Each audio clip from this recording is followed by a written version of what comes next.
Hi everyone, thanks for tuning into the JB Arts YouTube channel. Today we're doing some perspective tutorial. Now I'm going to show you the difference between 1-point, 2-point, and 3-point and how that might relate to sort of multiple point perspective. Today we're using a drone to show you what the JB Arts building, the rest of Elmont sort of looks like, the downtown core, from really high or fairly low. We're going to start off with sort of 1-point perspective and how it applies to the JB Arts building. Now, 1-point perspective is pretty well a horizon line, which is typically parallel to your picture plane or your page. And from there, everything that you're looking at converges to one specific point. And anything that sort of comes out at us from the boxes of the buildings, like you can see the windowsills, the cars, the sidewalk, any of the balconies, things like that, anything that protrudes off the building or even goes behind it, like as it goes into the building, they all converge to a vanishing point on the horizon.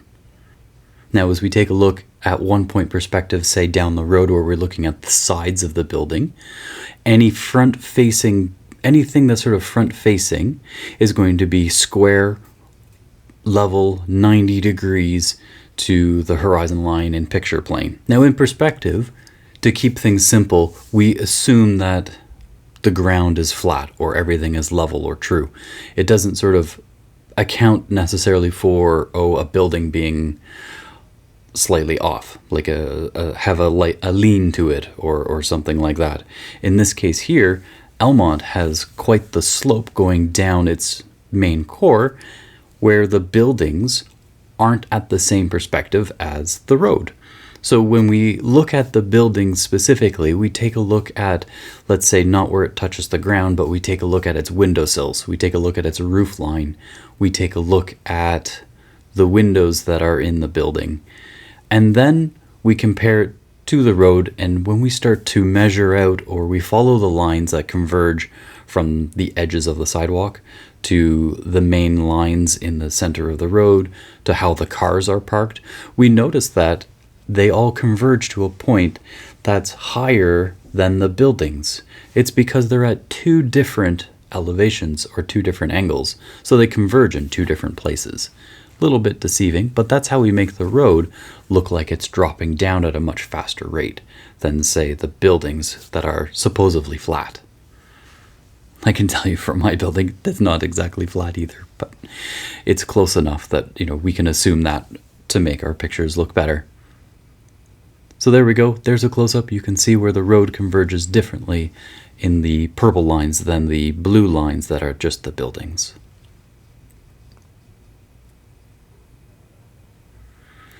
Now we change perspective here for a moment and we try and get 1-point perspective looking at both sides of the road. Now we didn't quite get the camera to the center of the road to show you the difference of both sides, where usually when you start off drawing 1-point perspective, you think of downtowns where you see both sides of the road, or you see the train tracks that disappear into infinity. We don't quite get that view here, but just a quick reference to show you what that looks like. Our next vantage point is going to be 1-point perspective, but from a fairly high elevation, where you get to see the tops of the buildings sort of converge. Now, what this doesn't quite account for is the extra drop that you see in the roof lines, where the roofs aren't flat either, because for drainage, they all slope probably down to the back. And that sort of creates runoff, which then you don't have pooling water on your roofs. You can see this drop if you look at the white building on the left and compare it to the roof that's lower, and see how much faster that drop is compared to the blue line I just put in. So this is somewhere perspective works extremely well if we assume that everything is sort of flat or level. Now these points converge way off into the distance, again at the horizon line. We can see at the road that's off to the right. At street level at the front of the downtown, it actually has a higher elevation and then dips lower behind the buildings and then goes way up again. So we get a bit of a funny curve to the road too. So the difference in 2-point perspective is that we're looking at the corner of a building instead of the front face. The corner of the building, if we say the street side, the main street side, that goes off to the left, they all converge to one point that's still on the picture plane. On the side view of the buildings, they recede away and converge into a point that's actually much further off the page. So in a moment, I'm going to shrink the picture and show you what that second side looks like. But for now, you can see our building, anything that's sort of the building, converges to one point on the left, which is just above the street on the horizon line. Finding our other side, I don't actually know where it is. So I use the horizon line that I used in the perspective down the left, the main street side, and sort of converge wherever the ground level and the roof line converge. That's going to be my point for the second perspective, which is out the right side.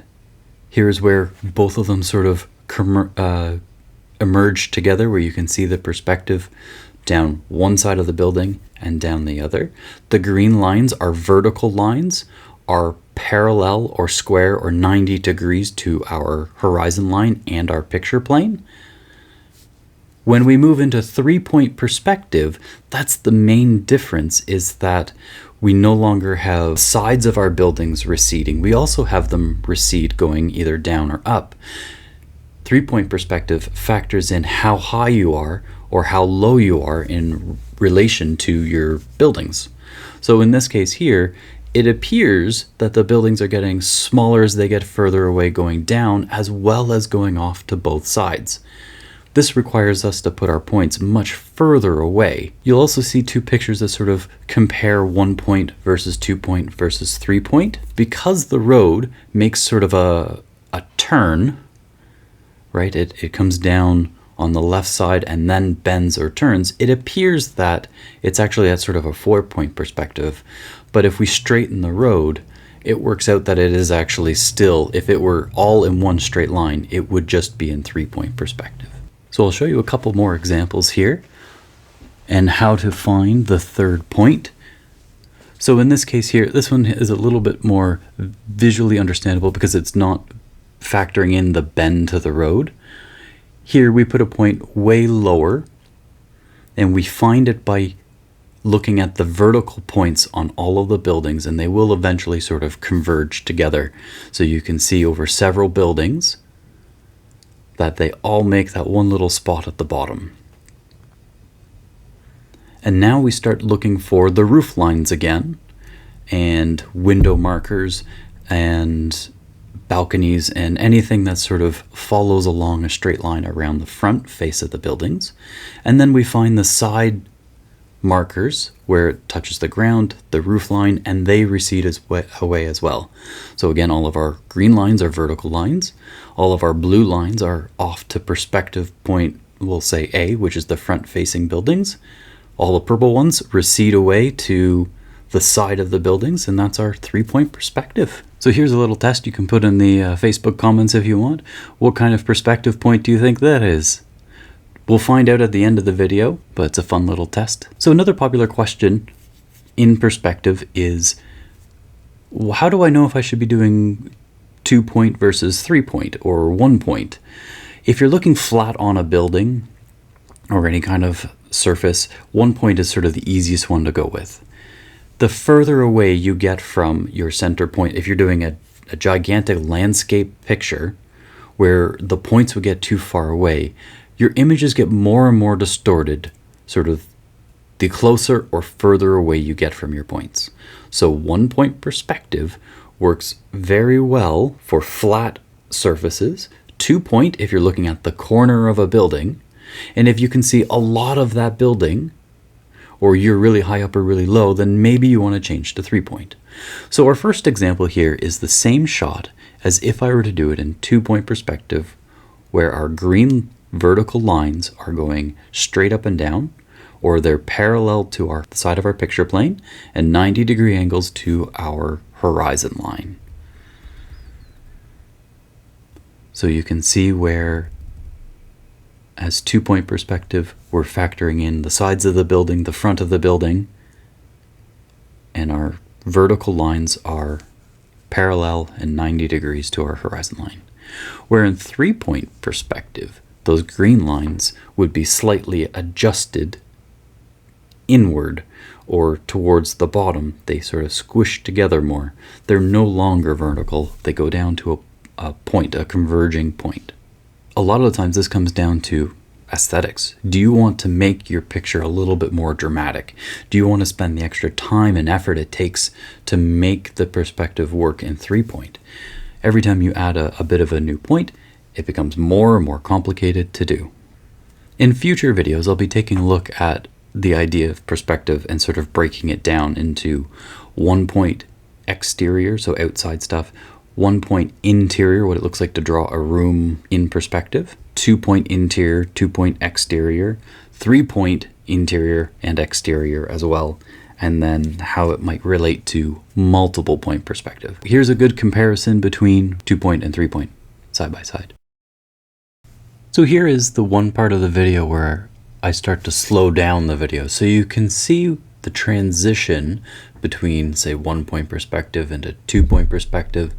This is where you, the artist, sort of makes the decision what would be the best for my picture or what I'm trying to convey. So here we see sort of 1-point perspective come into view, and then it sort of turns and translates into 2 perspectives slowly. At what point do you make the decision that it's going to be 1-point or 2-point? Ultimately, you get to decide and what you think is going to be best for the picture. So multiple point perspective is kind of like the road being at a different point compared to the buildings, in still relationship to each other, but because it's not quite angled the same way, they converge to different points, but still share the same horizon line. Where you could have a chair in a room and the chair isn't parallel to the table. It isn't parallel to or at 90-degree angles to the floorboards or doorways. Multiple point perspective would be to consider the chair isn't square to anything in the room and to figure out a new point for just that chair, or a square plate on the table that isn't quite in line with everything else. So here we would consider that in our sort of V'd off or a wide, the road that goes into a Y here. You can see the road isn't at the same perspective as everything else. This particular scene has several different points. Right now we're considering it as a 2-point perspective with multiple point perspective considerations. So here we've got our green horizontal and vertical lines that show our horizon line and where it's 90 degrees to our page. Then we find, we're going to say point B. Point B is sort of the main street going up the hill and away to the right. That's our pink or purpley lines. And then vanishing point A, which is going to be our blue lines that recede off to the left. Now, one street that goes up and away to the left would have its own perspective. The center part of the Y can share the perspective to the right side of the page. By dropping in my horizon line, I can start to find the perspective on other buildings that don't match the perspective of the green lines. So as I switch a purple line here, I start to notice that the building converges still onto my horizon line, but not to the same point as the other side of the street, due to the fact that they're at different angles. So as long as I can have my lines converge, I can tell where the buildings are going to meet, even if they're not on the same plane as the other buildings on the road.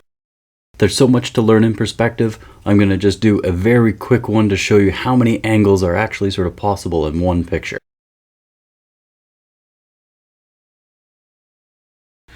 Now I found this shot to be pretty interesting. This particular shot can be 1-point, it can be 2-point perspective, it can be 3 with multiple point considerations because of the turns in the road, because of the height that we're at, because of the different angles going off in different directions for the two different streets. There's so many things to sort of look at. Thank you very much for watching the JB Arts YouTube channel. Please don't forget to like, subscribe, share, all those fun things. It was great having you in today. And yeah, thanks.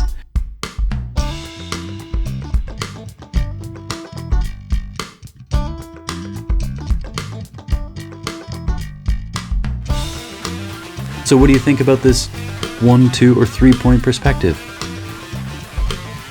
So we first use the windows to see where they converge.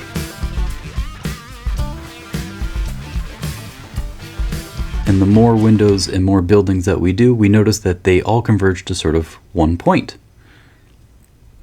Now the deceiving part about this picture is that it's off to a slant. It's not parallel to our picture plane. However, if I straighten the picture up, I notice that the buildings on either side of the street are pretty well parallel. They're a little bit askew, but not by much. The easiest thing to do would be to make this 1-point perspective. And there you go. That's your answer. You can do 1-point perspectives. So if we make our lines, the green lines, we see that they're parallel. I turn the page to make it straight. And there you go. We have, from our center point, pretty well a 90-degree or parallel lines. The street itself became the front face of what we would describe as the building, and then the buildings are the sides that sort of recede and the roofs become flat again to us. There we go. Easy enough. It was 1-point perspective. Thanks again for watching. Hope you had fun. We'll see you next time.